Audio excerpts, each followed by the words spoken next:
The beat of the heart is with us from the beginning to the end of our life cycle. And yet, most of us have been introduced to their heart as just a 10-ounce muscle that pumps our blood and maintains its circulation until we die. Looked at biologically, the heart's efficiency is amazing. If we take care of our health, the heart can work without interruption for 100 years, without care or cleaning, without repair or replacement. But for everyone, too, the heart has another dimension, much more profound. We find this in popular expressions such as listen to your heart, follow your heart, put your heart into it, amongst many more. These expressions of heart resonate within all of us, whatever your age, religion, ethnicity, or education. Actually, those expressions can be found in most languages and even in most ancient cultures. Over thousands of years, ancient cultures across the planet, Mesopotamians, Egyptians, Babylonians, Chinese, and Greeks, shared a similar belief and knowledge about the heart as a source of intelligence and inner guidance. They perceived that the heart is capable of influencing and directing one's emotions, morality, and decision-making ability. Modern science is showing us that what has been said for thousands of years is true. We now know the physical heart is an information processing center in the body, sending important signals to the brain and the rest of the body. It has a complex nervous system called the heart brain that talks to your head brain. It produces a powerful electromagnetic field that is imprinted by your emotions. Our heart influences everything from the way we feel to the way we interact with others, our brain function, and our health. Yes, your heart at a biological level is talking. The question is, are we listening? The heart's intelligence is not just physical. It encompasses some of the highest qualities we have as humans. Many of the highest quality feelings we experience are associated with the heart. They would include emotions like appreciation, care, love, kindness, patience, and compassion. Their transformational value is born from our energetic or spiritual heart, which affects the physical heart's information. The heart is also associated with a deeper source of wisdom, an intuitive knowingness that bypasses normal, logical, linear thought patterns. This is often called the voice in the heart and known to support us with much better choices and direction throughout life's interactions. Our heart's intuition is the voice of our true, authentic self. When we're in connection with that part of ourselves, that's when we're able to move beyond our limitations and accomplish things that can surprise us. Qualities of the heart are usually talked about in terms of the emotions that we feel. Love and care and compassion, appreciation, those type of emotional qualities are often associated with heart. But also there are others, like our nobility, dignity, honor, courage, kindness, patience. All of those are what I call the qualities of the heart. And when we manifest those qualities in daily life, life treats us differently. It feeds back to us differently. And we put out those kind of qualities in our daily interactions, life is generally going to reward us in a completely different way. To me, the most powerful quality of the heart is love itself. So if you could see an entire rainbow, and love was all the colors of that rainbow, you could break down every quality of the heart inside the color spectrum of that, whether it's care, compassion, really powerful one, because that helps not only you liberate yourself from the stress, and it helps healing, but it helps others and lift them. We can take charge of how we feel more than we may think.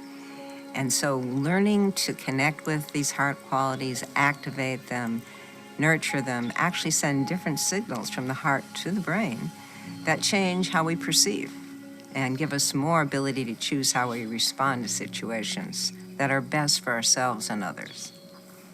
The quality of the emotions we experience, things like compassion, appreciation, or gratitude, just feeling good, that the heart sends a very different type of signal to the brain than when we're feeling stressed or things like impatient or frustrated, anxious, these types of things. When we're working with the military and things like courage, dignity, honor, those are core heart qualities that help lift them. When I'm working with healthcare, compassion, care, kindness, those are heart qualities that equally lift one's nature. But you just have to be honest with what's meaningful to you. So now we're starting to have a scientific understanding that these higher quality emotions that people have always associated with the heart really do affect the way the heart beats and the quality of the neural signals being sent to the brain, which it then interprets. And so I think it's important to understand that, heart is about a lot of things. Certainly it's about intuition. Certainly it's about the physical heart. But it's also about these amazing heart qualities that lend themselves to providing the richness and fulfillment that we all deserve.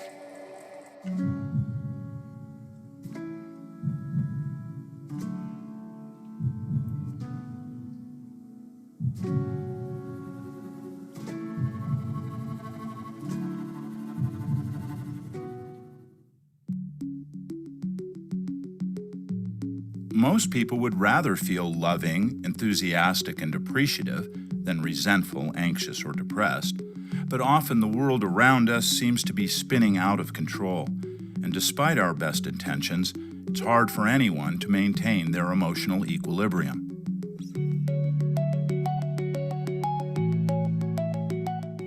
Unfortunately, without our heart qualities being activated, life can become a much darker place. It doesn't have to be this way.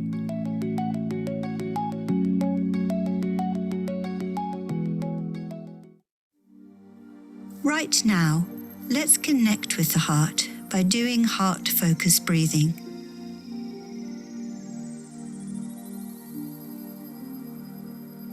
Focus your attention in the area of the heart. Imagine your breath is flowing in and out of your heart or chest area, breathing a little slower and deeper than usual.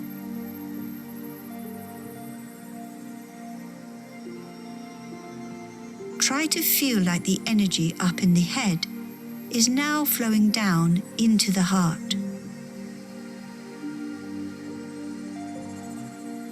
Keep your focus there and breathe deeply and slowly in a casual, steady rhythm that feels comfortable to you.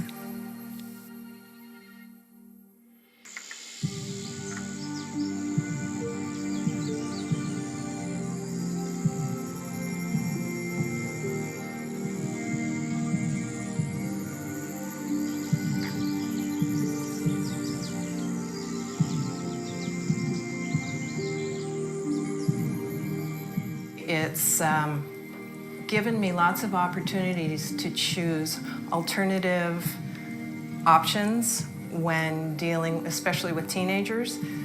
There were times that teenagers know a way to incite an inflammatory response, and just taking that moment to stop and breathe for a second, I at times felt like I had a personal coach on my shoulder that would say, or you could say it this way.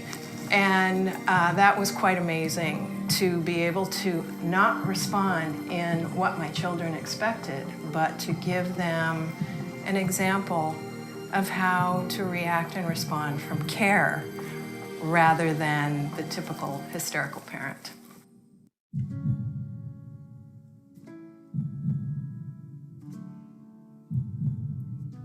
What are you feeling? Perhaps you feel a little more calm or balanced. This simple heart focus exercise is just a first step in your new relationship with your heart. There's more to come.